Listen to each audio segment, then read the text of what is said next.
வாலாஜாபாத், கன்னிகாபுரம் கன்னியம்மன் ஆலய 21ஆம் ஆண்டு ஆடி திருவிழா. பால்குடம் எடுத்து அம்மனுக்கு பாலாபிஷேகம் செய்த பக்தர்கள். காஞ்சிபுரம் மாவட்டம், வாலாஜாபாத், நேருநகர், கன்னிகாபுரம் பகுதியில் அமைந்துள்ள ஸ்ரீ கன்னியம்மன் ஆலயத்தில் 21ஆம் ஆண்டு ஆடி திருவிழாவை முன்னிட்டு பக்தர்கள் பால்குடம் எடுத்து வீதி உலா வந்து அம்மனுக்கு பாலாபிஷேகம் செய்தனர். அதன் பின்பு பாலாற்றங்கரைக்குச் சென்று ஊரணி பொங்கல் வைத்து வழிபாடு நடைபெற்றது.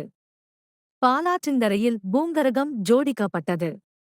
அங்கு நேர்த்திக்கடனாக பக்தர்கள் தங்களது உடலில் எலுமிச்சை பழம், அலகு குத்திக் கொண்டனர். உற்சவமூர்த்தியான ஸ்ரீ கன்னியம்மன் சிறப்பு அலங்காரத்தில் எழுந்தருளி பாலாற்று கரையிலிருந்து திருவீதி உலா நடைபெற்றது. இதில் தலைமை வாலாஜாபாத் பேரூராட்சி மன்ற தலைவர் ஸ்ரீதரன், சுகுமார் மற்றும் விழா குழுவினர். நாகராஜ், சதீஷ், சேட்டு, ஜெகன், சக்திவேல், நவநீதன், வெங்கடேஷ், சூர்யா, குணால் மற்றும் நேருநகர், கன்னிகாபுரம் பொதுமக்கள், பக்தர்கள் பலர் கலந்து கொண்டு ஸ்ரீ கன்னியம்மனை வழிபட்டனர்.